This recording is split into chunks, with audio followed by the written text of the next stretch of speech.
Olá a todos, olá a todas, bem-vindos ao nosso Contraponto. Hoje a gente vai se dedicar a conversar um pouco sobre a CPI do genocídio.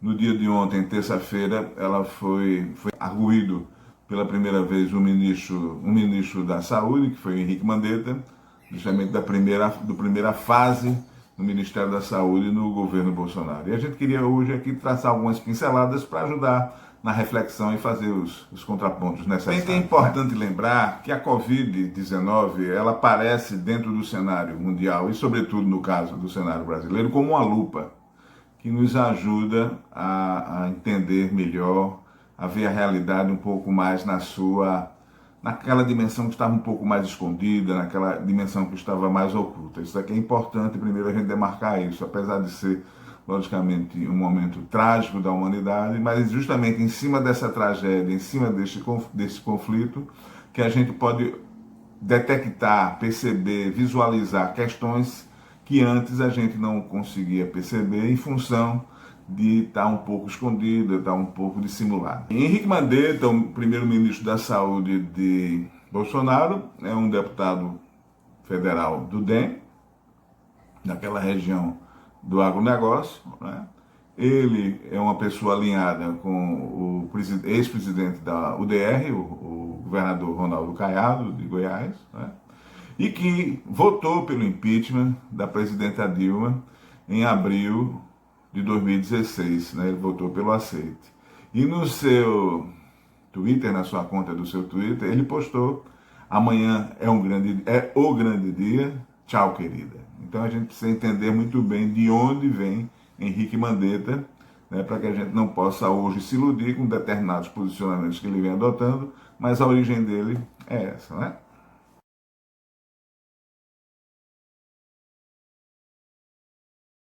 Em seu discurso de posse, né, como ministro da Saúde, Mandetta diz o seguinte, entre algumas coisas no discurso dele, ele diz o seguinte: fiquei extremamente feliz em vê-lo eleito presidente da República, dirigindo-se a Jair Bolsonaro. Vamos escrever a nova página juntos. Eu à frente do Ministério da Saúde e ele na presidência da República. Brasil acima de tudo, Deus acima de todos. Portanto, Mandetta era uma pessoa plenamente aliada com o golpe, né, de 2016 e plenamente alinhada com Jair Bolsonaro no início do seu mandato. Então é importante perceber que esse bloco golpista ele é um bloco heterogêneo, não é um bloco uniforme, um bloco onde todos pensam iguais e têm os mesmos interesses. Os interesses são diversos, né? Então, no primeiro momento, Mandetta é golpista, né? Faz parte do bloco golpista que envolve militares, setores do judiciário, setores do parlamento, setores religiosos, né? Setores do capital nacional, todos eles ligados ao capital internacional que comandou o golpe lá de fora, né?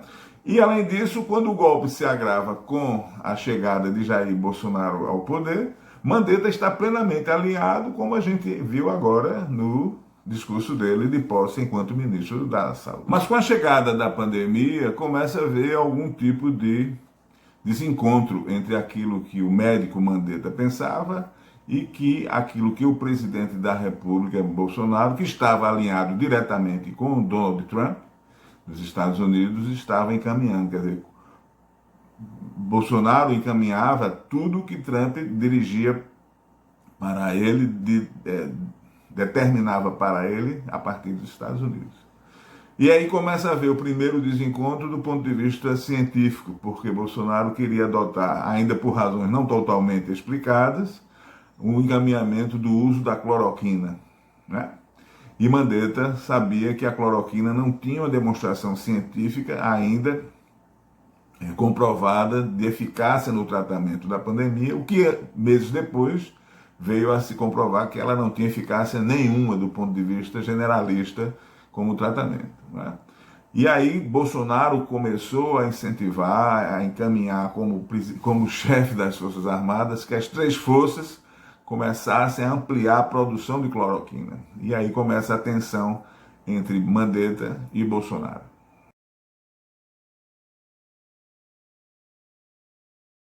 Aí a tensão entra num grau tal que, logicamente, enquanto médico, o Henrique Mandetta não quis trair ao seu juramento de Hipócrates, né? E aí ele teve que realmente pedir a demissão, foi forçado a pedir demissão. Entra Nelson Tait, e ele entra como um ministro tampão que não dura mais do que 30 dias. Por quê? Porque se vê ameaçado também pelo grupo do presidente a mudar o protocolo sobre a cloroquina, né?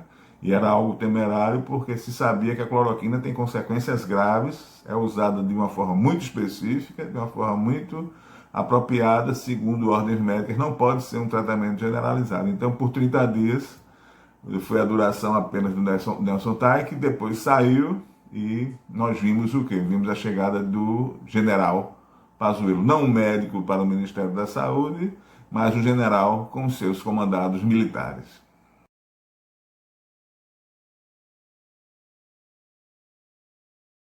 Bom, a chegada de mais um general para um ministério foi o encontro entre a mão e a luva para Bolsonaro, né?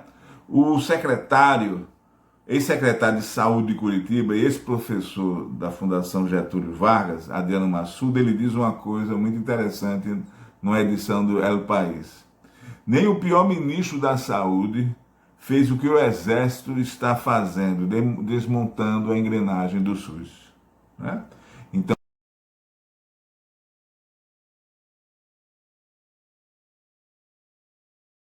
o Ministério da Saúde deixa de adotar os protocolos, começa a colocar militares nesses cargos-chave, segundo a denúncia do Massuda, né? E vai se proteger, rogando a questão das vacinas, né? Do contrato das vacinas, como também a questão dos encaminhamentos dos protocolos, né? Com relação à máscara, ao uso de álcool em gel, a não aglomeração de sociais, né? E com relação também a esse kit pandemia com cloroquina e ivermectina que o Ministério da Saúde começou a propagar de uma forma indiscriminada, né? Então isso daí é um caso que começa a agravar bastante com a chegada de Pazuello ao Ministério da Saúde.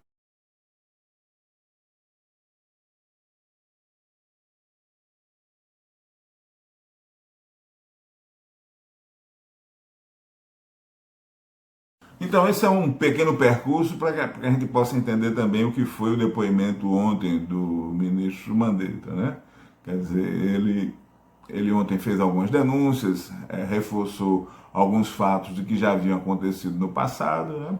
Mas o bloco golpista ainda não se definiu pela queda de Bolsonaro e fica fazendo esse jogo de aparência, esse jogo de sempre. Hoje, né? Quarta-feira, quem deveria estar sendo arguído é o ministro, né? Seria o ministro Pazuello, aquele que sabe fazer as coisas desaparecer, né? Ele fez desaparecer muitas coisas durante a gestão dele no Ministério da Saúde, por exemplo, os dados da Covid, da pandemia, logo no primeiro mês, ele quis refazer o protocolo, quis refazer a metodologia para que os dados não fossem tão revelados como deveriam. Nessa brincadeira de esconde-esconde, quando chegou no final do ano passado, início desse ano, aconteceu do desaparecimento do oxigênio dos hospitais de Manaus. E agora, hoje quarta-feira, ele deveria estar depondo na CPI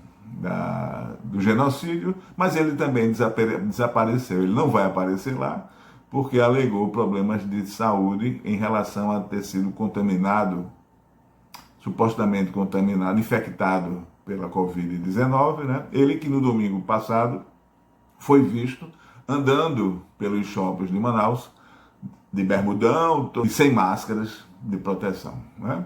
Então, o contexto que a gente está vivendo é um contexto justamente de disputa interna, né? De que o desgaste desse capitão presidente da República, né?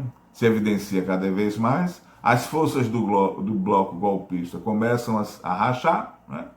E agora cabe também à CPI da Covid comprovar o que a população já sabia, o que o senso comum já sabia, de toda essa trajetória, né, de negligências, omissões e de intenções adotadas pela política do governo federal em relação à questão da saúde. Um dado muito grave, né, que foi um vazamento, inclusive saiu num relatório, em um documento oficial dos Estados Unidos, a pressão que o governo de Donald Trump fez para que o governo brasileiro não assinasse compras da vacina Sputnik V produzidas pela Rússia, né? Esse é um dado importante, é um fato também que a CPI deve averiguar, porque inclusive isso foi publicado em documentos oficiais do Deep State estadunidense. Espero que a gente possa ter colaborado de alguma forma para que a gente possa sempre mais entender o debate a partir de outras perspectivas, de outros pontos e não apenas de um. Um grande abraço a todos e até a próxima. Tchau.